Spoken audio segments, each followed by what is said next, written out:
Jumpa lagi di channel Kerot Susu. Novel Dr. Genius Fang Qiu. Bab 259.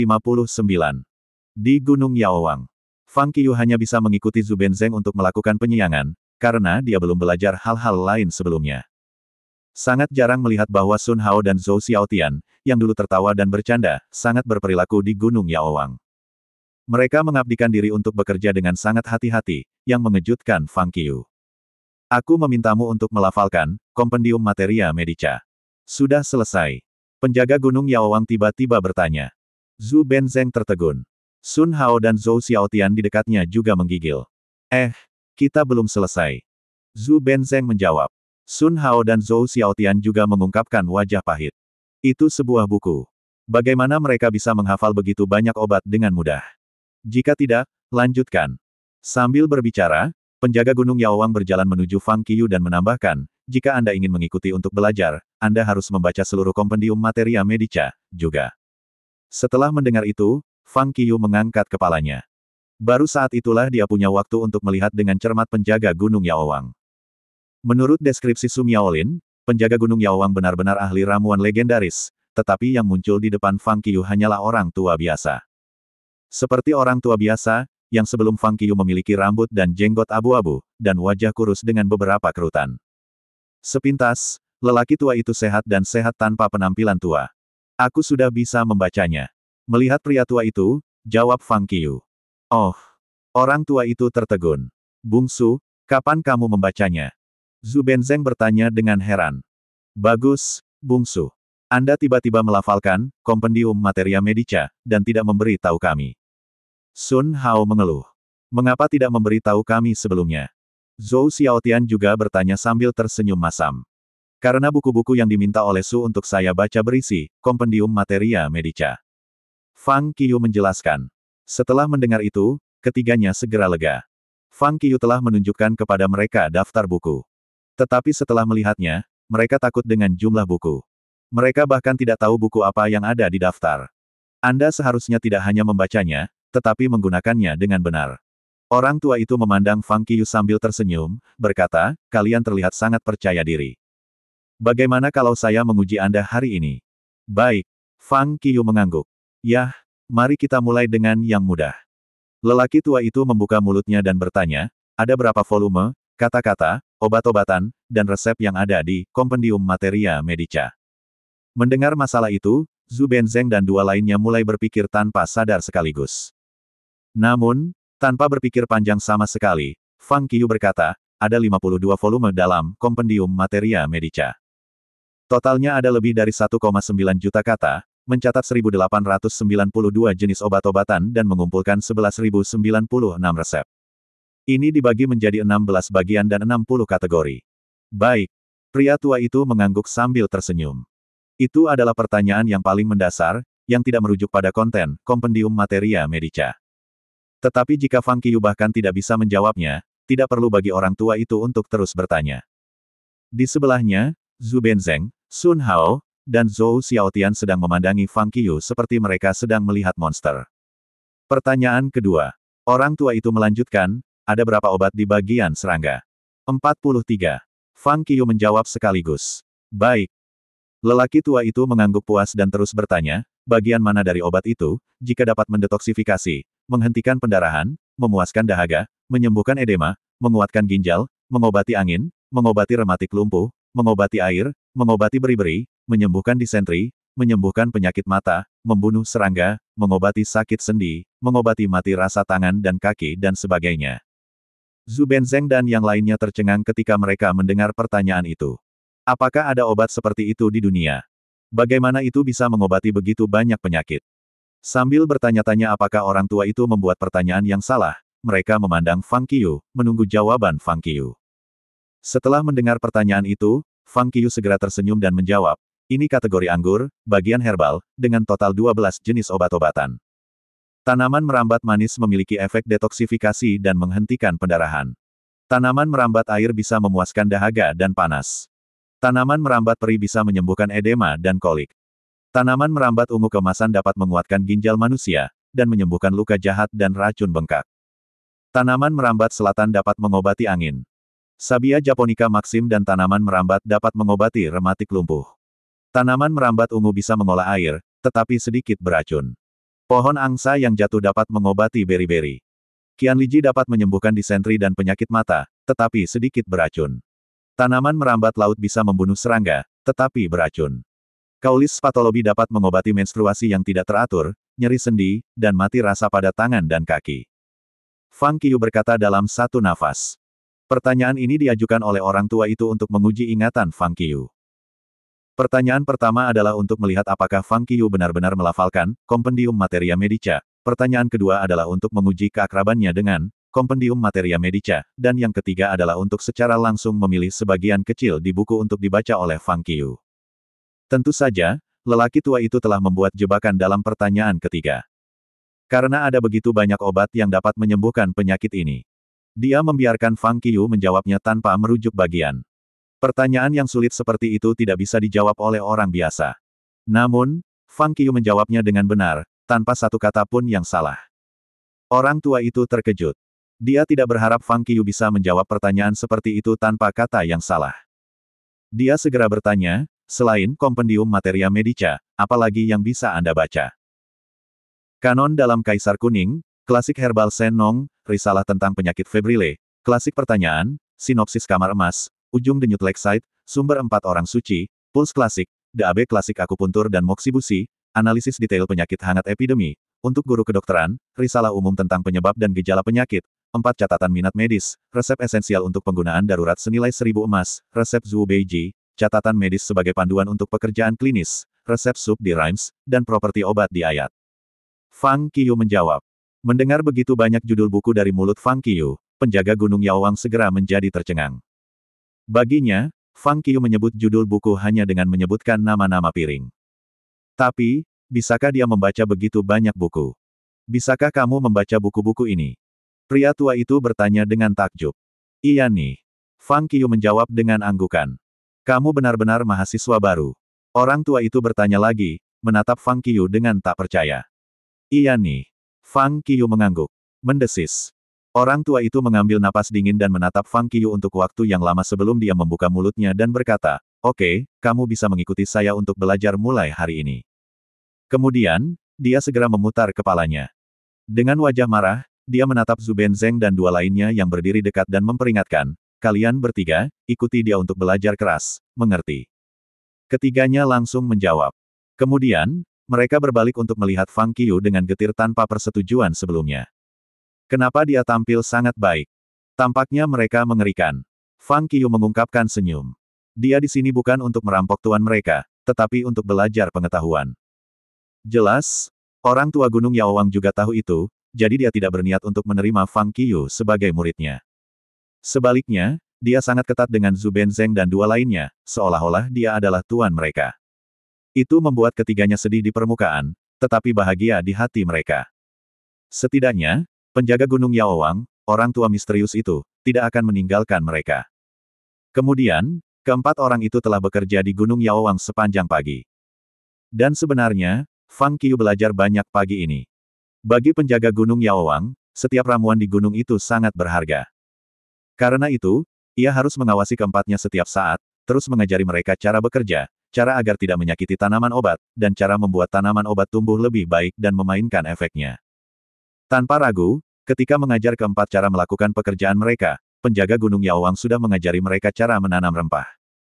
Di sana, di auditorium sekolah olahraga dan seni, kontes penyanyi kampus sedang berjalan lancar. Namun, tanpa alasan, Xin Zeng diundang untuk menambahkan kilau, membuat komentar di meja juri, sangat kejam terhadap setiap siswa di atas panggung. Dia mengatakan banyak kata-kata kasar, seperti tidak cocok untuk bernyanyi, suara yang mengerikan, tidak dapat membawa nada, dan sebagainya. Dalam hal ini, para pemimpin sekolah yang hadir menjadi sangat malu, begitu juga para siswa di atas panggung mengambil bagian dalam kompetisi. Bahkan, Xin Zeng sendiri juga tahu bahwa komentarnya agak ganas. Bagaimanapun, ini adalah universitas. Dan kompetisi ini hanya kompetisi menyanyi kampus, bukan pertunjukan bakat untuk memasuki lingkaran hiburan. Tapi, dia tidak bisa menahannya. Dia tahu dia sedang melampiaskan api jahat di dalam hatinya. Dan sumber api iblis itu adalah Fang Qiu. Memikirkan pesta tahun baru tadi malam membuatnya marah. Dia adalah bintang bernyanyi. Bagaimana dia bisa kehilangan, di tanahnya sendiri, ke seorang mahasiswa baru yang baru saja masuk sekolah untuk waktu yang singkat. Dia tidak bisa menerimanya. Oleh karena itu, ia berbalik pada komentarnya dan menetapkan persyaratan yang ketat untuk para pesaing. Tak berdaya, para pemimpin sekolah tidak bisa berkata apa-apa, tetapi hanya menonton dengan malu, karena Xing Zeng adalah bintang yang hebat, dan juga seorang penyanyi yang hebat, yang diundang dengan mengorbankan uang. Pada saat ini, seorang siswa datang ke panggung. Halo, guru terkasih, hakim terkasih, dan kakak senior Xing Zeng. Siswa muda itu naik ke atas panggung dan menyapa para pemimpin sekolah dan juri dengan senyum yang menyenangkan. Tidak ada kapas dengan kami. Ini adalah kompetisi.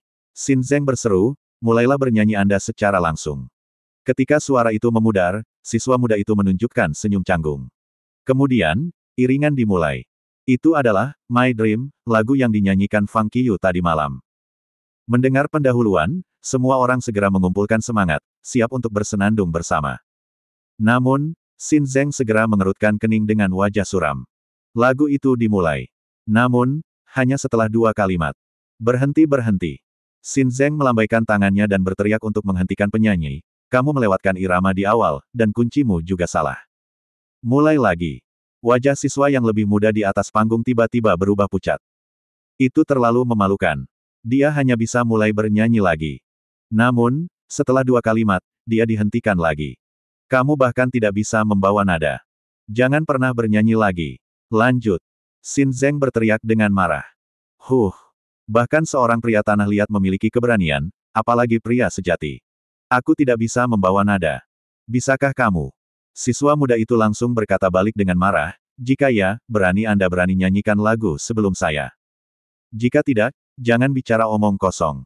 Seorang penyanyi bukan siapa-siapa bagiku. Penonton tertegun. Tidak ada yang mengharapkan siswa muda itu, yang terlihat baik hati, pemarah. Dihina di depan umum, Xing Zeng langsung marah. Dengan mendengus, dia berdiri langsung dan berkata, kalau begitu, sebagai senior, aku akan memberimu pelajaran yang bagus. Dia naik ke panggung sambil berbicara, bermaksud menggunakan kekuatannya untuk membuktikan dirinya. Iringan datang. Xing Zeng segera mulai bernyanyi dengan penuh kasih sayang. Setelah lagu itu, dia melirik siswa muda dengan pandangan menghina. Kenapa melihatku? Saya pikir nyanyian penyanyi yang hebat harusnya indah. Akibatnya, itu kalah dengan Fang Qiyu. Beraninya kamu memiliki wajah untuk menjadi penyanyi di level ini. Mahasiswa muda itu berkata dengan jijik sambil mencibir. Kata-katanya membuat suasana memalukan sekaligus. Kalah oleh Fang Qiyu. Xing Zeng sangat marah. Kalimat ini sangat mematikan baginya. Namun, pada saat ini, kerumunan penonton di bawah panggung mulai berdiskusi secara tak terduga. Nyanyiannya tidak buruk. Tetapi dibandingkan dengan Fang Qiyu, itu memang kalah.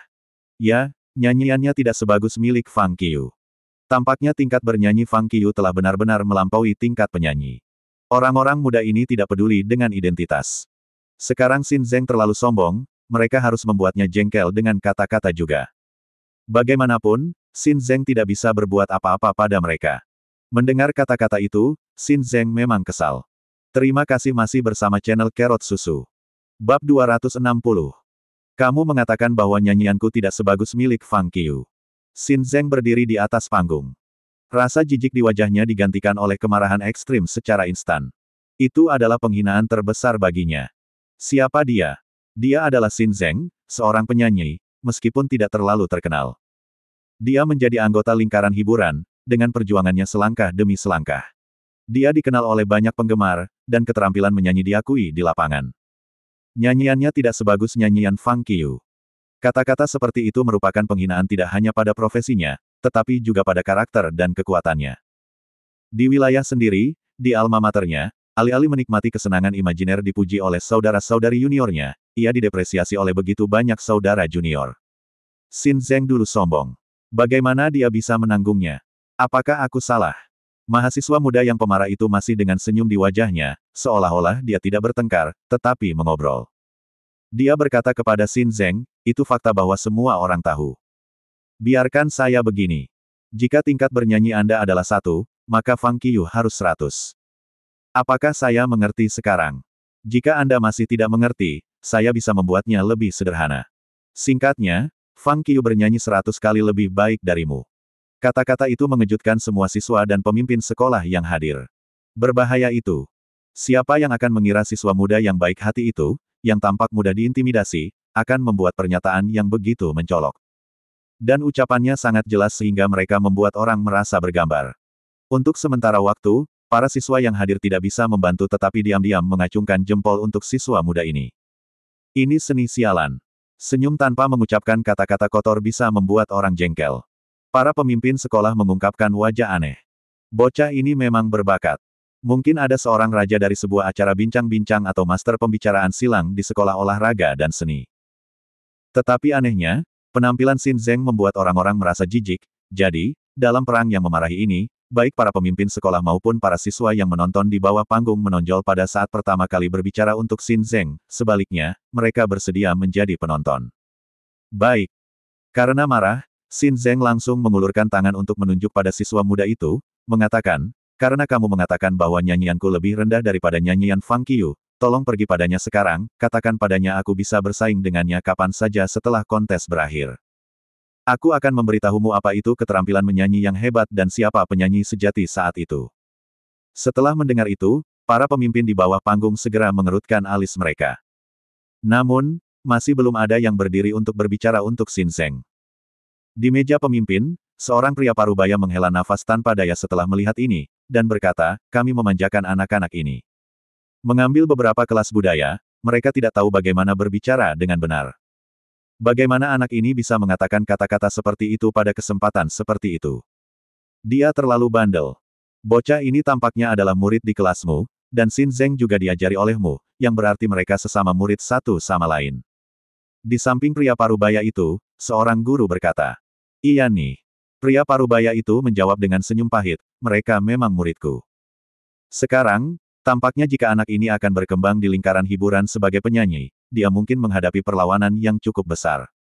Selain itu, meskipun nyanyiannya tidak seburuk yang dikatakan Xin Zeng, itu hanya dapat dianggap sebagai biasa. Bisakah Anda membantu saya membujuknya untuk mengikuti saya dalam penyiaran dan berkembang menjadi pembawa acara atau aktor talk show? Kata guru itu. Mari kita berpegang pada masalah ini dan jangan membuat omong kosong. Pria parubaya itu menatap tajam ke arah guru. Sekelompok guru mulai tertawa di lengan baju mereka. Pada saat ini, Xin Zeng telah kembali ke kursi hakim. Mahasiswa muda itu juga telah pergi. Bagaimana menghadapi situasi sekarang?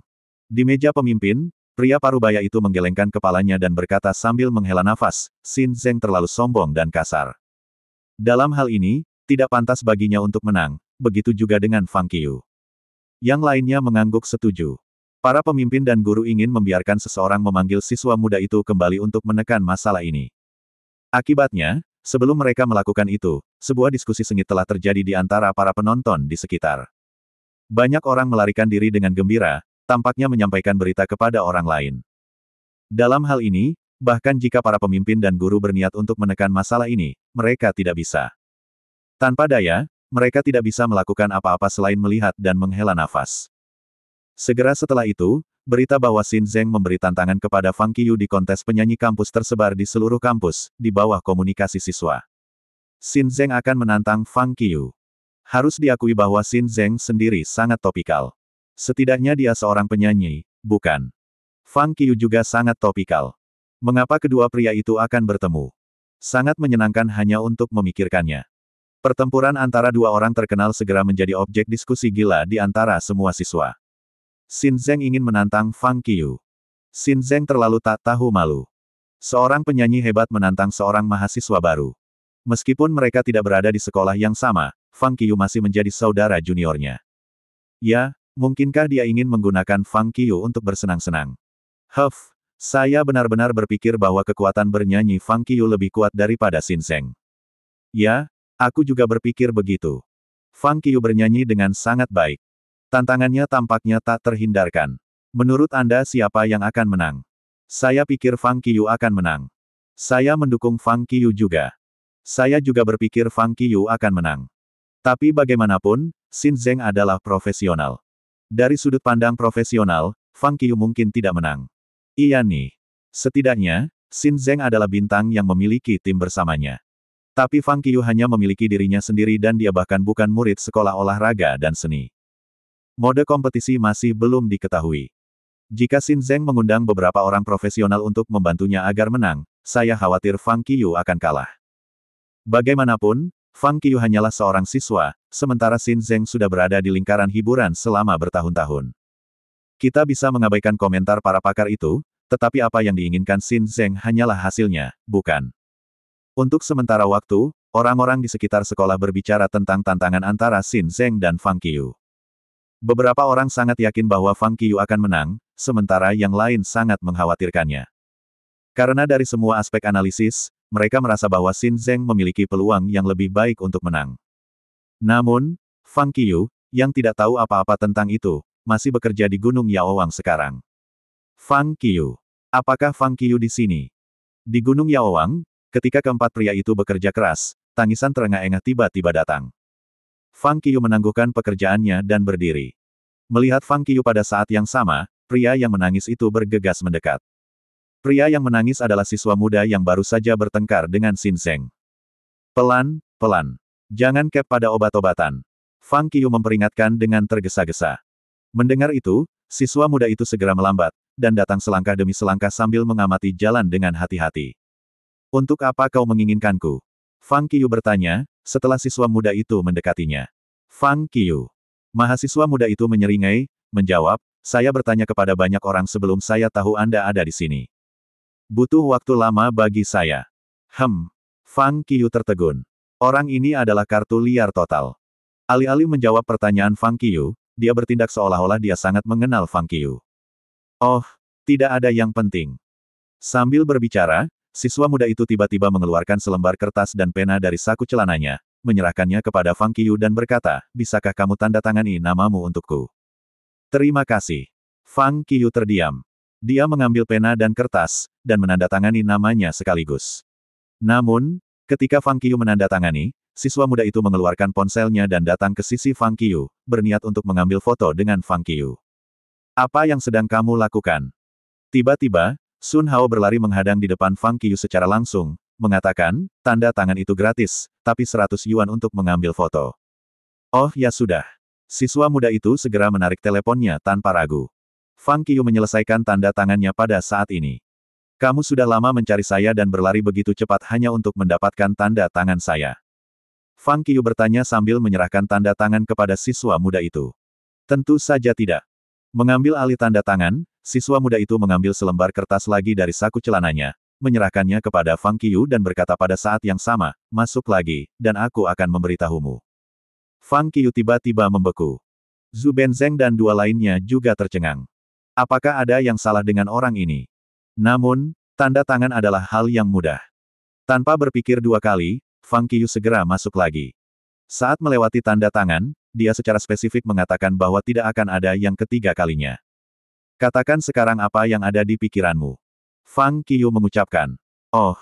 Siswa muda itu mengangguk, berkata dengan santai, Xin Zeng ingin menantangmu. Mengapa? Fang Qiu tertegun. Hari ini di kompetisi penyanyi kampus, dia terus memarahi siswa di atas panggung seperti bubuk mesiu. Seorang siswa tidak tahan dan bertengkar dengannya.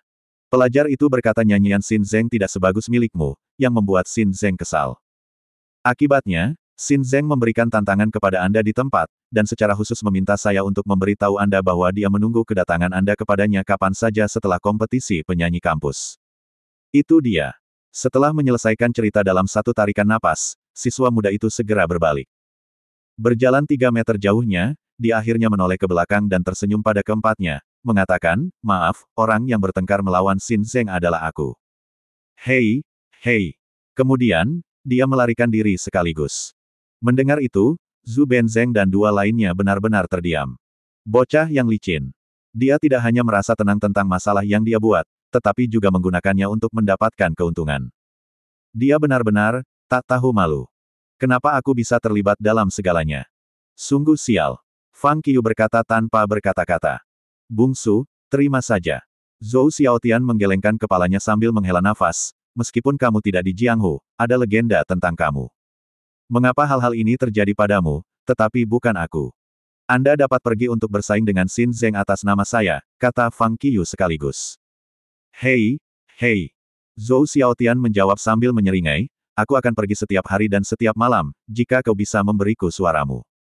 Fang Qiyu menggelengkan kepalanya dengan senyum pahit, berbalik lebih banyak bicara. Bungsu, itu bukan masalah kecil. Saya khawatir itu sudah tersebar di seluruh sekolah sekarang. Zhu Benzeng memandang Fang Qiyu dengan serius dan berkata, kamu harus memikirkan apa yang harus dilakukan sekarang. Apakah Anda pikir apakah pantas bagi saya untuk tidak mengambil tantangan? Tanya Fang Qiyu. Ketiganya menggelengkan kepala pada saat bersamaan. Jangan takut tantangan. Sun Hao berkata dengan wajah serius, tidak ada tradisi seperti itu di asrama kami 501. Selain itu, karena Anda adalah raja pertengkaran di asrama kami, bahkan seluruh sekolah, bagaimana Anda bisa takut akan tantangan? Zhou Xiaotian dan Zhu Benzeng mengangguk setuju. Sayang. Fang Qiyu menghela nafas pahit. Dengan ragu-ragu, dia akhirnya berkata, karena pihak lain datang kepada saya untuk kehilangan muka, maka saya hanya bisa menerimanya. Tanpa pilihan lain, namanya, dia hanya bisa menerima tantangan. Bukan karakternya untuk mundur dalam menghadapi kesulitan. Jangan khawatir. Sun Hao tertawa terbahak-bahak. Zhou Xiaotian dan Zhu Benzeng saling memandang, berkata, sebagai saudara, kami pasti akan meningkatkan kamu dalam tantangan.